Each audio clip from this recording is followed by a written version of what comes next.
Hey, thanks for staying tuned. Let's delve straight into the conversation of the day. Now, those who know the intricate workings of police reform are driving the understanding that it is no longer a debate, but an ongoing process. There are insights regarding new training models, accountability systems, as well as digital tools and rights-based policing. In all these, it might seem as though Nigeria is rewriting its law enforcement story.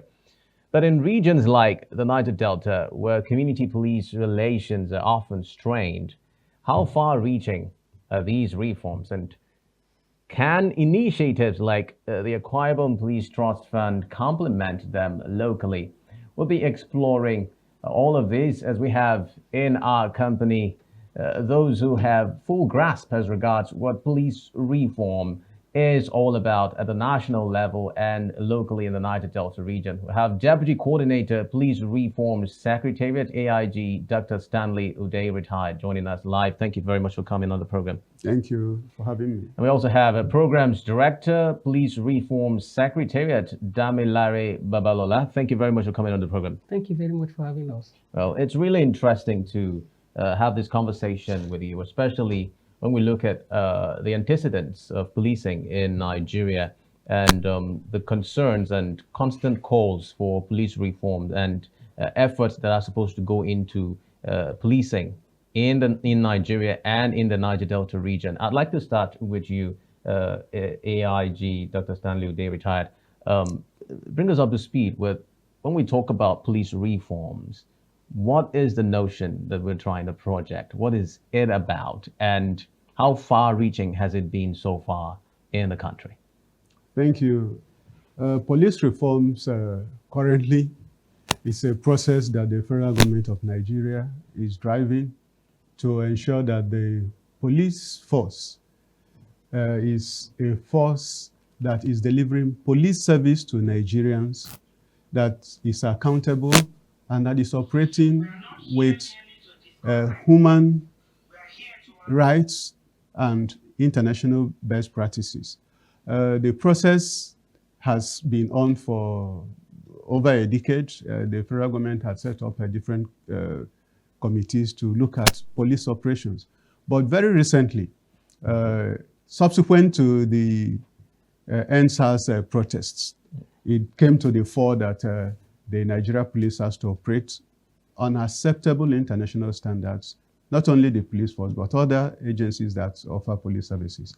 So the federal government of Nigeria felt they should not just work to reform the police, but also involve other partners that could help to bring the reform process into place. So since 2021, when those protests took place, the federal government has been working to get the different sections of the police to be transformed. The SARS, which was the last straw that broke the camel's back, was immediately dissolved, and with partners, the US and the German government, we have been working towards introducing a special intervention squad that are trained on international best practices and rules of engagement.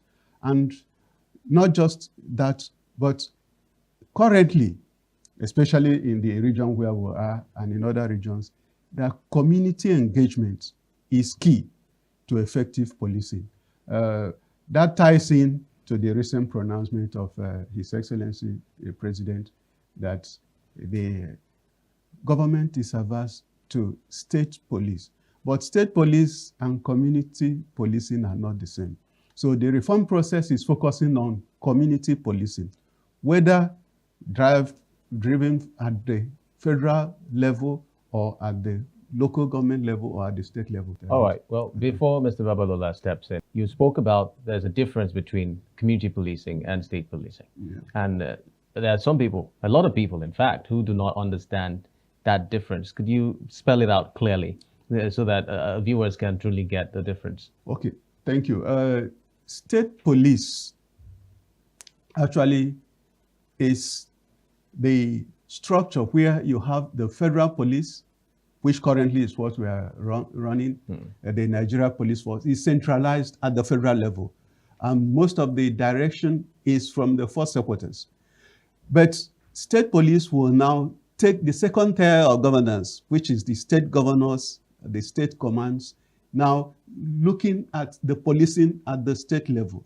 But when we talk about community policing means the involving all the stakeholders at the community level, because policing is at the community level primarily. The community level will now involve the traditional rulers that will take into cognizance the cultural milieu of the community. So the police, with federal funding, with state funding, with local government funding, will now work with the communities at the ward level, at the community level, at the divisional level, and will own the security of the environment. All right. Well, Mr. Babalola, when we look at the Police Reform Secretariat and its partners having laid out ambitious reforms templates, could you bring us up to speed with some of those areas where these reforms are going to be focused on? We know that there are specific things that our policing system does not have in place. For instance, cams on police officers when they're going out for operations, which is supposed to engender that needed transparency as much as possible. Can you bring us up to speed with some of those reform areas that you're looking at achieving effectively? Thank you very much. First of all, one of the things that we are trying to see is that there is a coordinated front in pushing the reform agenda, to the public.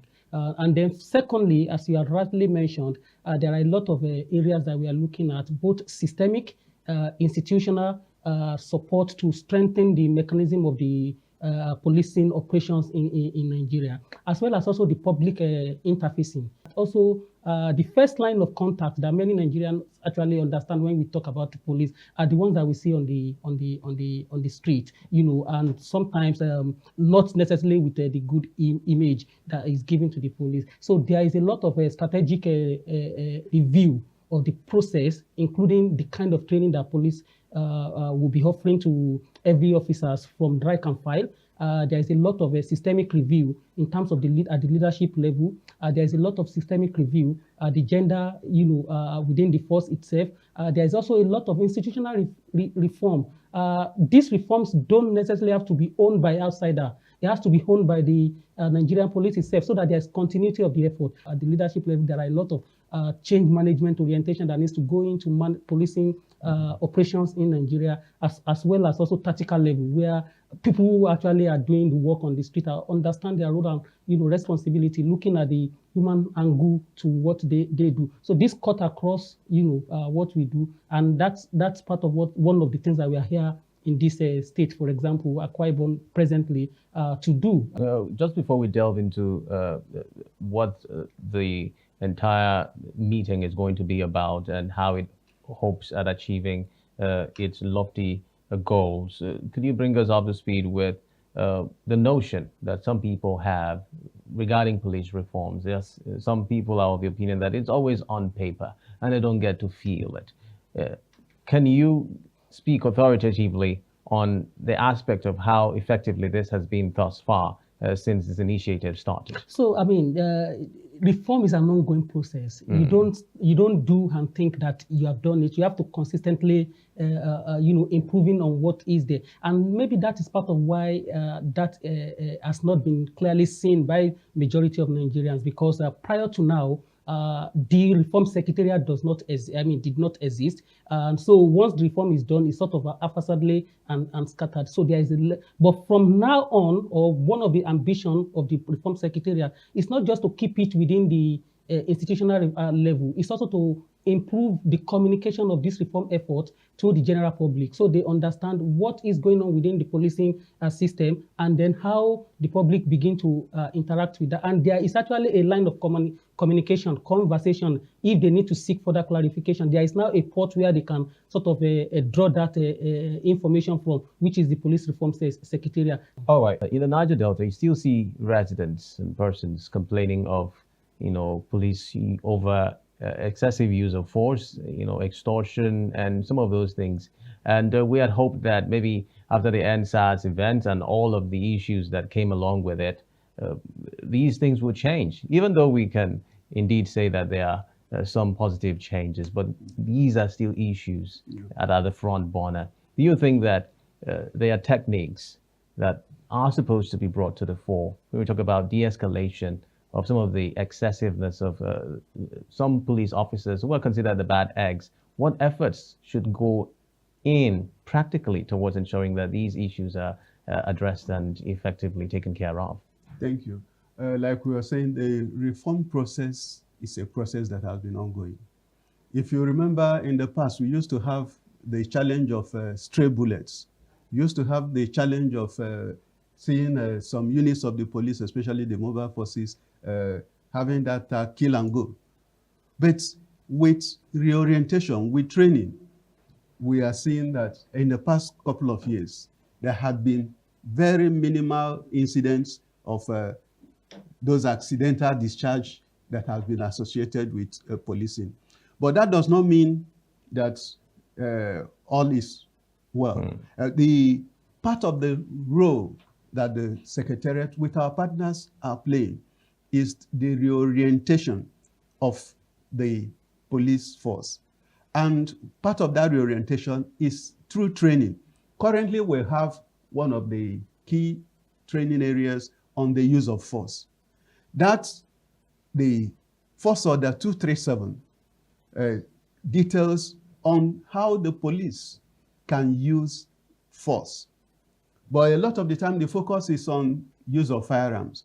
Yes, firearms because it's later, but even use of batons, even use of tear gas, use of other policing equipment like water cannons. So the trainings are ongoing with our partners, and we talk about community policing, because as we do the reorientation of the police, we also know that every society deserves the police it engenders. The Nigerian society has been militarized. In the past, if a policeman steps into the streets, even with a baton, he is respected. But we have had incidents where policemen are shot at and killed. Because they don't have firearms with them. Not just that they don't have firearms, but because they had trusted that the people they are engaging are civilians. And they want to de-escalate, not having all the complement of equipment that they are engaging armed persons. And in the process, some persons that are in the... Get to solve a casualty. Get to fire at them, and many are injured, some are even killed. So the process also entails engaging with the community leaders to know that the police, you don't have a... Police is your friend. They are there to maintain security of the community so that the community will develop. Because if there is crisis, if there is a commotion in the community, even the ones that feel they are youth leaders or they are protesters, they will not be at peace. But the police are there to work with the community to maintain peace. So we have the programs that also talk to the community, talk to the youth leaders, engage them. So if I get you correctly, AIG Ude, a friendly society translates to a friendlier policing. Exactly. So if the society is not friendly, then the police would have to, you get to see those use of force? No, yeah, to some extent. Take, for instance, if you have, like during the NSAS, we have situations where some locations had the members of the community protecting police stations and policemen from hoodlums that had wanted to destroy those communities, because they understand that the community is there for the police and the police is there for the community. And they worked symbiotically, and the government equipment, the government installations, the commercial installations in those communities were not destroyed, because the youths and the key leaders in the community took it upon themselves to understand that if you destroy the police station, if you destroy the radio house in the community, is it only police that has lost? There are individuals in that community that are working in those locations, that if you destroy them, it will take a lot of investments to rebuild and to bring back order in the community. All right, Mr. Babalola, now I'll come to you. Talking about the summit or training that brought you to Akwa Ibom State, and I'd like you to bring us up to speed with what it entails and how it's going to create that much needed ripple effect positively for the Niger Delta region. Why is it significant at this time, and why the choice of Akwa Ibom State for this training? Thank you very much. Just to start from the choice of Akwa Ibom State, I think we are going around the state. One of the things that we do to ensure that some of these conversations dig deep is to leverage existing opportunities that we have.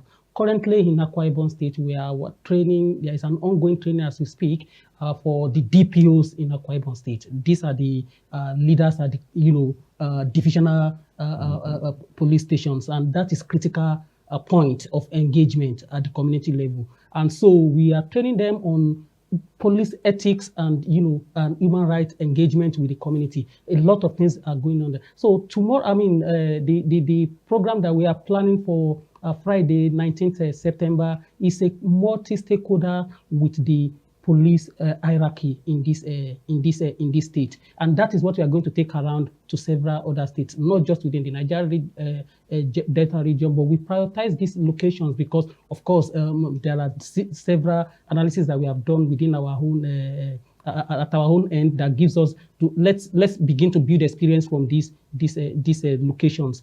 So in terms of that meeting itself, what we are aiming to do is to bring multiple stakeholders in this state. So we are talking about the traditional rulers, we are talking about civil society organizations, we are talking about women-led initiatives and organizations, we are talking about the youth, and then interface with the leadership of the police in the state command, starting from the police commissioner in the state with all his entourage of the DPUs that also respond to them. And the conversation is to begin to raise issues from this perspective of the community people. These are the policing issues that we have. These are the security issues we have. These are the way we think we can work with the police to strengthen, security of our lives and our properties in this state. And then the police can also be able to respond to them to say, okay, we hear what you are saying, we understand your need, these are our limitations, this is what we are requesting from your hand, this is how we can work together. And the ultimate objective is so that it's not just a one-off event. I mean, because a security issue is not just one-off thing. It has to be something that is systemic and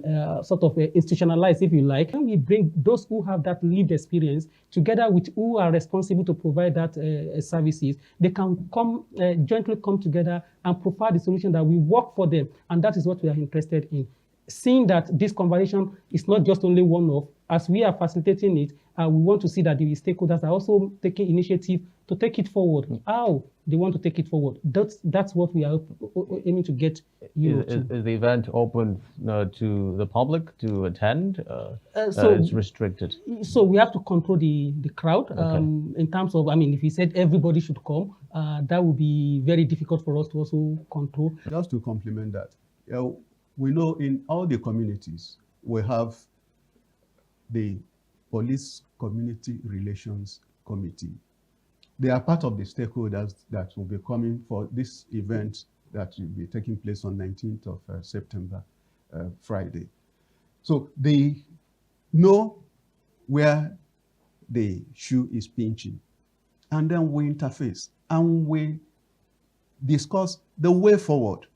Not just there is an incident and we'll do a fire brigade approach, that we do immediate, intermediate, and long-term planning on how to work together to secure the communities. You have the community leaders, you have the police, then you have the key elites from those communities coming to share their experiences, and then we'll know lessons learned. So the training that is ongoing that started since Monday is on the revised Nigeria Police Act. And we are training the DPOs and other sectional heads on how to apply the revised Police Act with the Administration of Criminal Justice Act on modern policing ethics, the ethics that will have the people at heart, that you are policing human beings, you are not policing animals, and that those human beings, they have feelings and they have rights. How do you observe those rights vis-a-vis dealing with the criminals that may want to not only breach the rights of others, but also go beyond breaching laws of the community. All right, AIG Ude, as we begin to wind down the conversation, I'd like to also point out significantly that your presence in Akwa Ibom State coincides with the launch of the Security Trust Fund by the state government, which is, of course, supposed to strengthen the works of the police force in the state and strengthen security generally. I'd like your insights regarding this and what you feel that this implies when we look around the Niger Delta region. Do you think that this is an initiative that can be replicated or strengthened to work even better towards strengthening security across the Niger Delta? Thank you. That is a very welcome development. We know that part of the main challenge of policing in Nigeria is the problem of funding. The federal government and the state governments have, over the years, tried to seek means of galvanizing funding for logistics and for welfare for police officers. So the launch of the State Police Trust Fund will complement the federal initiative of the Police Trust Fund that is to take care of the equipment, the training, and the other logistics of the police. So as the initiative is coming from Akwa Ibom State, it is also something that will encourage other states in the Niger Delta to follow suit. All right, finally, AIG Day. Well, if reforms succeed now, what do you think? It's succeeding. Yes, and we're really hopeful that it succeeds.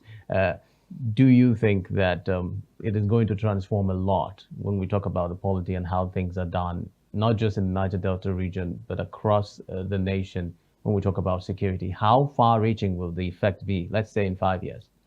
Thank you. That's a parting shot, and I'd also like to hear from you too on this. The reform process is not a one-off initiative. It's a process that will continue. And as we pick the low-hanging fruits, we provide equipment, we provide training.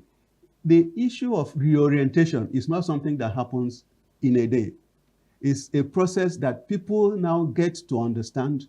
And we also are having the issues of technology.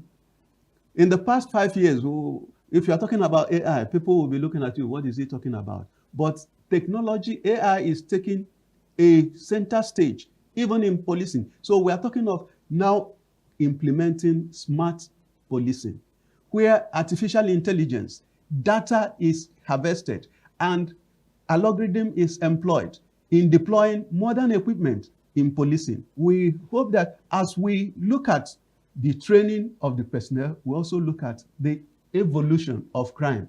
All right, Mr. Babalola, I'll talk with you now on this same issue. Do you think the future is bright for police reforms in Nigeria and the Niger Delta?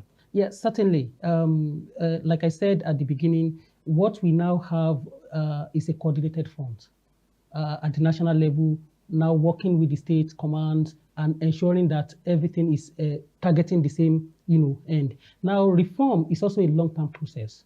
We have mentioned earlier on, so it's not a one-off thing. Don't also forget that people trained today, at some point will retire.